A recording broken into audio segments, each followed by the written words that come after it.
banana mwebalo kujja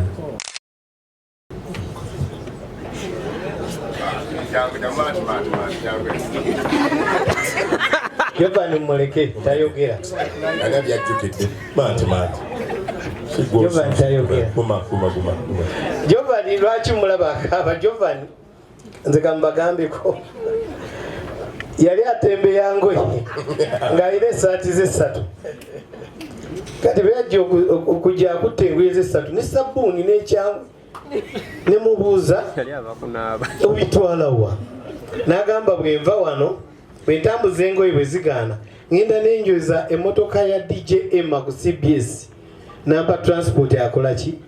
n'agamba naye manyi okuyimba bwe yanyimbiramu tuli ku paka lasti ne mugamba nno mwana gwe osobola okuyimba kwe kuyita lule oliwo wa paka lasti lule weekwekanga ate mu kintu kino otaddemu ssente naye weekweka naye nja kukunulayo ali mu mmere era lule tewaliwo butungulu adusi lule kwe nempita lule ne mugamba lule ne mukwasa Giovanni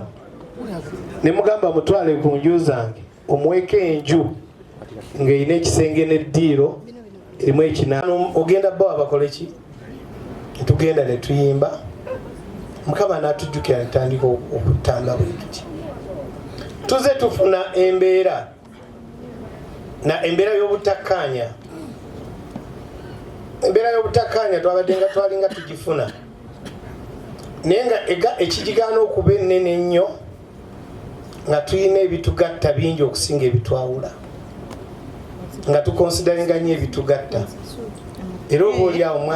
mwanyigiraganye n'omuntu ogenda okulaba nga akukubira essimu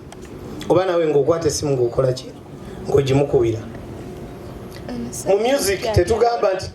nti tumanyi nnyo naye saagala balimba tuyimba tetugenda kwewaana naffe tuyimba nti neewuunya ebiseera bino okuba nti twakayimba emyaka mingi n'abaana bemulaba bakola ennyimba zaffe ku TikTok ezimu abamu ennyimba ezo twazifulumya tebanazaali era Grenade muteekewo ekintu ekyo ennyimba zammwe ziyimbirwe ebbanga ddene kubanga ku ddakiika eno concert gye ngenda okukola ennyimba ezengenda okusinzaamu okuyimba ziweza emyaka 2 emyaka 20 ameka abantu balekere okukola music ogamba nti agoba kintu kitonotono omuntu yatandise oluyimba erubadde hit mu January okutuuka mu Gwokusatu nga teruliwo twatambulanga nnyo nga tufuna ebyekangu naye nina omukyala mbakyala tasinga businzi bulungi kuba gwe manyi ng'omukazi asinga obulungi wano ku nsi ya Mukama oli mulungi ate Katonda yakuwa omutima omulungi bannange muneebalizeeko omukyala nti Katonda yampa omukazi omulungi ku face nga naye n'omutima gwe mulungi abantu bayinza okundaba entambula zange nze entambula bulungi naye mbaako n'okulemererwa naye wenemereddwe wasinga Irene n'abeerawo nambula nagamba no kino kisobola okuba bwekiti ne bwekiti ne tutambula twali bulenzi bwa fujjo eritatufaanana abayawe nga baleeta yali azisiza ne pikipiki yali enkubye mufuso nga nvuga seruka kyova olaba yawe enkwekengera naawe mu ngeri omubi yaleeta pikipiki era omugenzi Tone Sengo n'amuyita mu studio n'amugamba yawe nkuwadde ebbanga bweriti nga pikipiki ogitunze obanga baziise lutaaya era yawe n'agikola ki n'agitunda twali balenzi abatambula okunoonyereza twalaba mukwano gwaffe oyo Mayinja twalina Semakulu yanoonya olugezigezi si twalina olugezigezi bwe twalaba Mayinja ng'ayimba baali mu bandi ng'erimu abayimbi nga 14 ffe bwe twagenda n'aŋŋamba kati bano tulabamu ki tulinde Mayinja ngaze kuki ku stage. Mayinja olwajja ku stage ayimba ennyimba 2 ne tuyingira ne tulaba Mayinja ennyimba 2 ne tufuluma. Naye ekibaba kati nti singa bakikola ffe. Kyali kintu kya bukibi lwakubaka abuvubuka oyo yali akola ki atuwaga era ebintu ebyo mbyejjusa kuba twafulumanga batulaba nga ffe abalidde obuyinja twabikolanga naye katubiraba nti yali kavubuka era olaba wemba njajinga abavubuka mbajajinga kitono kuba nange nali muvubuka manye abavubuka bakola ki bebeeyisa wadde fe ate twaliko bulungiko tweyisanga bulungiko okusinga. Nayagala nnyo music olw'omusajja Tony Sengo eyantandikawo mu music. Tony Sengo yampa studio ya bwereere saba mukama gye yeebase omukama muwummuze mirembe Tony Sengo. Kyova olaba wemba mu ntambula zange sente zange zenfuna ezisinga ng'ojjako ezirabira famire yange nziteeka mbayimbi be mulabyeko ne be mutalabye ababagambye n'abatabagambye. Kankuyambeko omuntu twali tuli mu rehearsals ku Pride Theatre nga tulina share Mulindwa Muwonga gye bayitanga Restate Utamugenzi Mulindwa Muwonga omuli mirembe tuba tuli wabweru ng'abagambye twafulumanga wabweru wali tutoloza tuli bakabi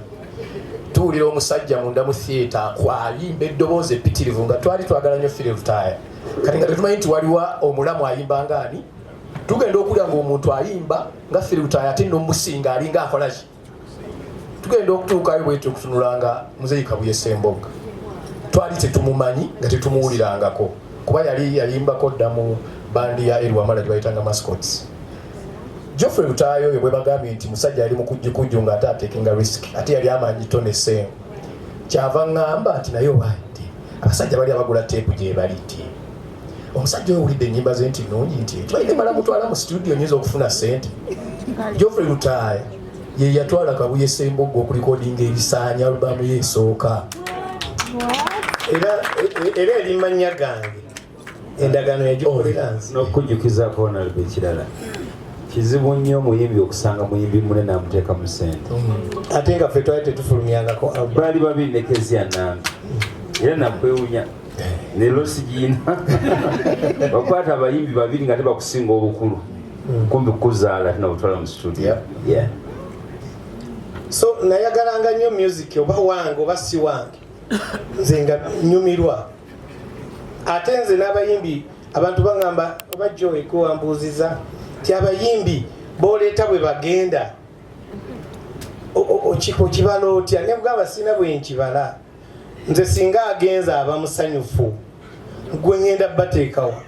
osobola okumbalira abayimbi bendeesa omuwendo gwabwe nga famire ye edipendinga ku Lutaya kuba nti mulamu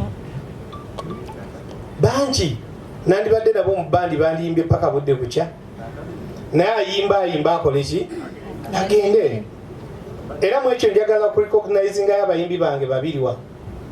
Bettina Namukasa ne Giovanni Luzinda. Muje Bettina jangu kama mi ne Giovanni ya bano abantu bange bano mbenyumizamu kuba nze nabeetandikira nga ensi tebalabangako. Ano nakakubira simu nga ndi Dubai twalina ono kiro ne mugamba teekako essimu ya recording ne mugamba kiro saa zalinga meka wano nga kiro ne muyimbira oluyimba emikisa gy'abakazi ne recordinga ku simu ne mugamba genda mu studio nsanga mu lutandisa yali nze naluyiya ndi Dubai ndi recording ne ndimuweereza ku simu Jova ono bantu tosobola kukya mwana gwe wazaala bano nze nabazaala bye bakola byonna tewali kibi kye bakola nga abaana abanga ab'omuntu mbwe zange tebasobola kikola tewali lwaki nkyawa abaana ab'emyaka gino Giovanni yayogedde kino yakoze kino nze mbeere nga nkyawa nyigira ono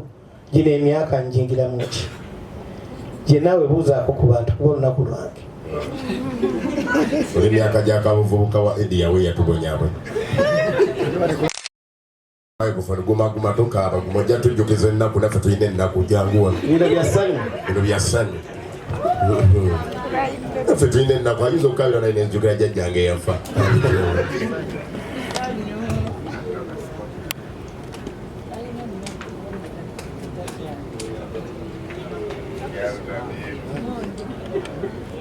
banana mwebala okujja